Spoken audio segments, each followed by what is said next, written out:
Welcome to an all-star week of Dan Really Likes Wine. 20 stars to be precise. 4 wines that all cracked the 5-star nod from Mr. John Platter. The latest edition is out. It is the Bible of wine in South Africa, and it is as fine and all-encompassing a wine publication as there is in the world. There is no other country that has an annual publication that looks at every single wine made, or as close as it's possible to get, and grades them and celebrates them. Interesting year for Platter. They're now giving numbers beyond simply the stars, a 90 point, a 95, so on and so forth. And to celebrate another edition, JP Rousseau and his team, who've now taken over the good work that John Platter and his wife Erica started, we have 5-star wines and 4 of them. Starting with one that is no surprise, David Neiwoudt and his 5-star Ghost Corner Sauvignon Blanc. We've come across David Neiwoudt's Ghost Corner before in the episode where I went shopping on a limited budget. I walked into a Spa bottle store, one of the tops at Spas, and found a bottle of the Ghost Corner Pinot Noir at under 200 Rand. That was probably the find of the entire experiment.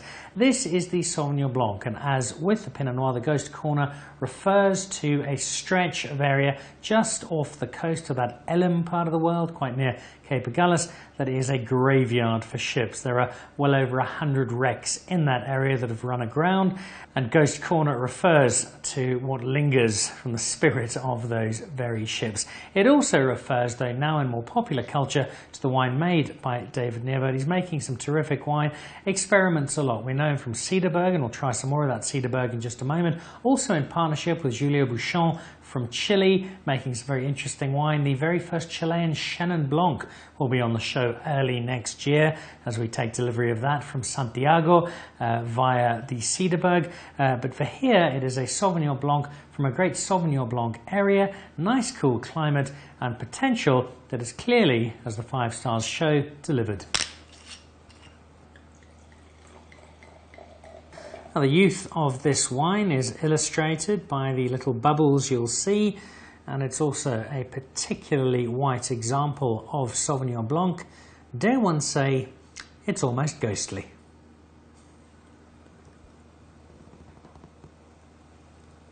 There's a beautifully rounded fruit to that Sauvignon Blanc. It's a wine that's got time to come, certainly, but already it is drinking quite delightfully. A real intensity to it. There's a depth to it, and although those bubbles show that it is still fairly young, it's already holding its own. From David Neiwoudt's Ghost Corner of Elim to Elgin, not that far down the road, and a wine I've tried, and a wine from an estate that we've had on the show before during the Cape Epic run. The Downs brothers having a lot of fun celebrating Merlot. Their Mount Bullitt Merlot got 5 stars again this year. It's been a wine that's got a lot of attention and has helped to jettison Merlot back into the public eye in the aftermath of the sideways anti-PR campaign. And the Semillon, as a result, maybe hasn't got quite as much attention as perhaps it should have. But with 5 stars this year from the Platter Guide, that could change.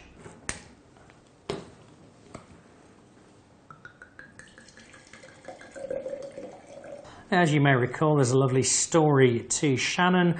The Downs father had worked in the area, he'd worked for another estate, and when it came to retirement, or towards the end of his career, he was given the opportunity of buying a parcel of land with a little bit of assistance. He bought it, he made good on it, and now the sons are picking up where he left off and making some quite terrific wine. The Merlot, we know, the Semillon, not quite so well, certainly in the broader wine spectrum, but as I have mentioned, 5 stars from Platter does tend to make you a bit of a public figure.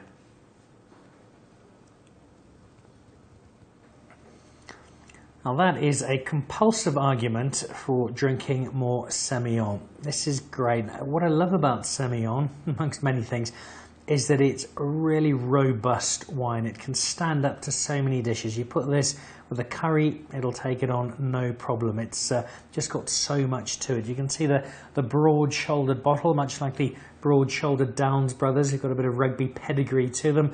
This is a great food wine. You can certainly have it on its own, but it's also an excellent part of a meal and very well deserving of those 5 stars. Then on to the other part of the David Neiwoudt South African empire, excluding his Chilean adventures. And this is Cederberg, and this is as high as it gets when making grapes, making wine in South Africa. Wines with altitude has on the label, and with good reason. You're over 1,000 meters up when you are finding the grapes that David Neiwoudt puts together to make his assorted wines. We had the Ghost Corner, that's down the other part of the world, down towards Agulhas, a lot lower, very, very different climate.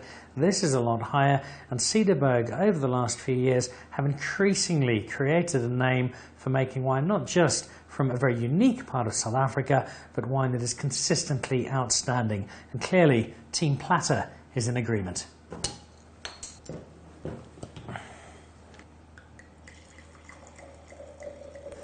The key to any wine tasting is what you do and don't like, and there's a good chance that one of these wines you might not like, even though they have 5 stars from Platter.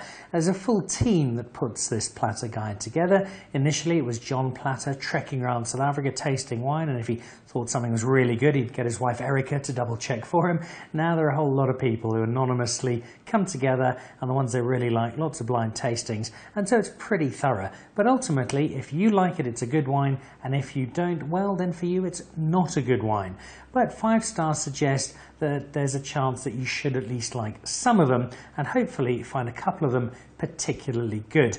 And in the case of the wines of Cederberg, I found that quite a lot recently. I had one of their 2010 Cabernet Sauvignons over dinner a few nights ago. It was delightful, and a 5-star Shiraz from Cederberg says to me it's probably going to be something I'll be rather fond of.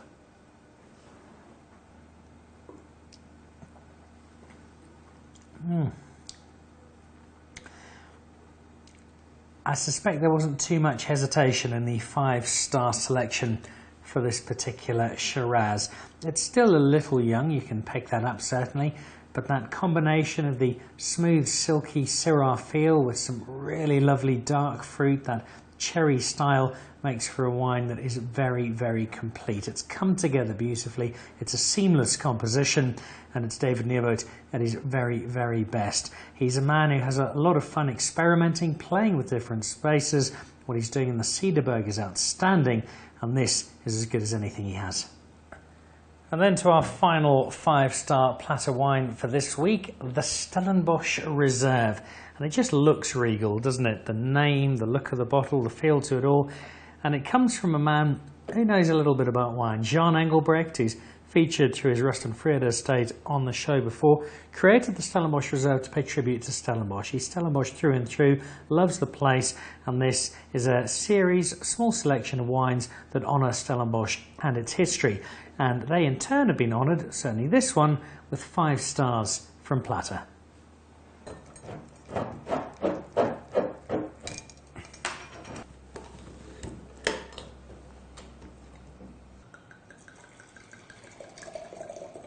The name Au Hoofgebouw refers to the law faculty, the law building at the University of Stellenbosch. I went to the University of Cape Town, so obviously the University of Stellenbosch is where you go if you can't get into UCT. It's a university with terrific history and some fabulous architecture, which is reflected here and which is celebrated in the wine that Jean Engelbrecht has created with this particular Cabernet Sauvignon. Wine has multiple delights for me. Pinot Noir with its smooth, soft silkiness, a nice, big, rich, buttery Chardonnay, a cool Sauvignon Blanc on the right summer's day. But as good as wine gets has to be a regal Cabernet Sauvignon. When a Cabernet Sauvignon is made well, made with time, made with passion, made with skill, it really is as good as wine gets. And this is what they have with the Stellenbosch Reserve here. 2015 means it's not that old.